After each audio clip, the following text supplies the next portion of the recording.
Salut, ici Maxime Johnson avec le nouveau Asus EPC 1001P. Alors, le 1001P, c'est quoi? C'est le dernier portable netbook de Asus. Ça, c'est la compagnie qui a vraiment lancé le genre il y a à peu près 2 ans maintenant. Là. Ces petits ordinateurs qui sont faciles à transporter, abordables, mais en contrepartie peu puissants. Donc, le 1001P, il utilise le nouveau processeur Atom N450 d'Intel, qui est un processeur qui est sensiblement de la même force, de la même puissance que les N270 et N280 qu'on retrouvait avant, sauf qu'il offre vraiment une meilleure autonomie de la batterie.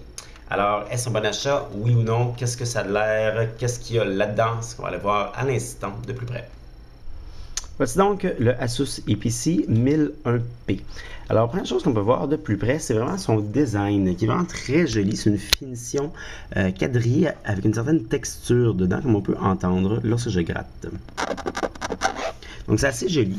Moi, j'aime bien ça. C'est vraiment l'ordinateur est conçu sur le design Seashell de Asus, qu'on voit là, depuis quelques années dans différents ordinateurs. Comme on peut voir, sur le côté, j'ai des prises USB, en tout j'en ai 3, j'ai un port Ethernet, j'ai des prises pour le son et le micro, j'ai un lecteur de carte SD. De l'autre côté, j'ai mon autre prise USB et un port pour VGA et maintenant aussi pour brancher dans la prise de courant. Donc on va ouvrir le petit appareil. Avant, derrière, comme on peut voir, la batterie peut s'enlever ici tout simplement. Donc, si on veut la changer après quelques années, il n'y a pas de problème. Et j'ai une petite trappe ici pour mettre à jour ma mémoire vive. Pardon.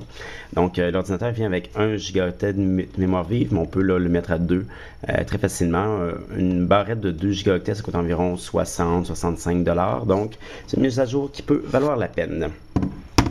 Alors, l'Asus EPC 1001P qui en passant se vend 320 $, ce qui est vraiment un excellent prix pour un appareil du genre. Donc, le voici ouvert. Alors, c'est un écran de 10,1 pouces, comme c'est la plupart du temps. Nous avons une petite caméra web ici de 0,3 mégapixels. Le clavier qui est quand même assez confortable. Les pièces sont, les touches sont d'une grandeur normale, sauf qu'elles sont un petit peu plus tassées entre elles, mais ça écrit quand même assez bien. Le son est un petit peu tannant, par exemple, mais ça c'est juste mon opinion à moi. Les touches ici sont quand même bien espacées, assez grandes, et sont mis à un endroit qu'on ne s'accroche pas dedans, donc ça, j'aime ça. Au petit détail, comme on peut voir, le clavier est bilingue, alors c'est toujours apprécié. Et nous avons ici le touchpad numérique, le pavé tactile, qui est vraiment intégré au design. D'ailleurs, c'est multipoint, alors je peux par exemple prendre 2 doigts pour le défilement, je peux agrandir comme ça et autres. Maintenant, si on veut, donc on peut voir ici certaines informations. Alors là, il est ouvert, ce qui est un peu dommage parce que je voulais l'ouvrir avant en mode... Je vais voir si on peut passer directement. Non. Alors, comme on peut voir ici, j'ai mon bouton pour ouvrir l'appareil et j'ai lui ici pour l'ouvrir dans un mode différent qui s'appelle Express Gate. Donc, en fait, on va le fermer.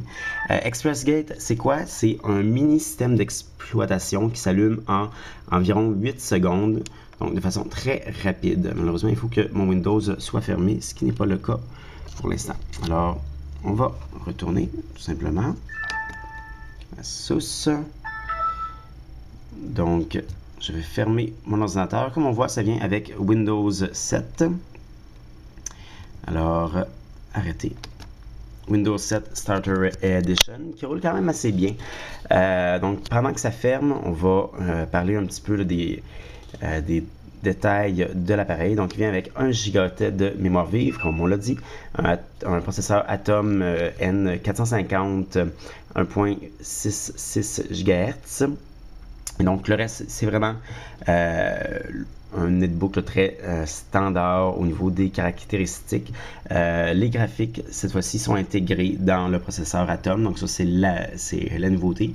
Et c'est ça qui permet d'avoir une bonne autonomie.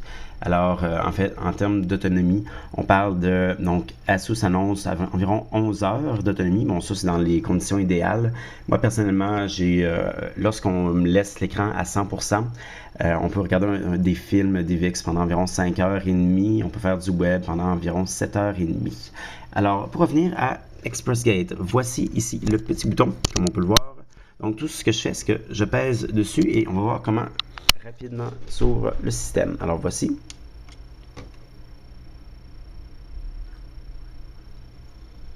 Peut-être que j'aurais dû... Ah, et là, le voici.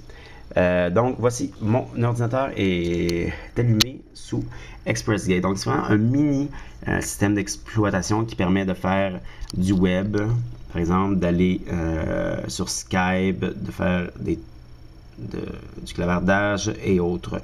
C'est intéressant si on veut, par exemple, aller prendre ses courriels rapidement. Mais en toute honnêteté, on est quasiment mieux de garder l'ordinateur en veille prolongée. Donc, c'est comme un peu plus rapide. Mais bon, s'il y en a que ça intéresse, c'est quand même une petite pensée assez sympathique. En fait, ce que j'aime de ça, c'est que c'est un des petits ajouts d'Asus sur ce modèle-là. Donc, le système d'exploitation, le design fin et autres, qui fait que c'est un ordinateur qui semble... quand même relativement haut de gamme pour un netbook, mais en fait non, parce qu'il est vraiment au prix d'entrée de gamme, donc il est à 320. Asus sont d'autres ordinateurs qui sont plus chers et qui finalement offrent pas beaucoup plus, donc peut-être le Bluetooth et le Wireless N. Donc ici, ça c'est plus simple, mais écoutez, pour 320$ canadiens, ça donne un ordinateur qui roule correct sous Windows 7 et surtout qui a vraiment une très bonne autonomie. Alors, moi personnellement, c'est un achat que je conseille si vous cherchez un netbook. Je trouve que c'est vraiment un très très bon rapport qualité-prix. Alors, si vous voulez plus d'informations sur l'ordinateur, je vous invite à consulter mon site web maximejohnson.com/techno.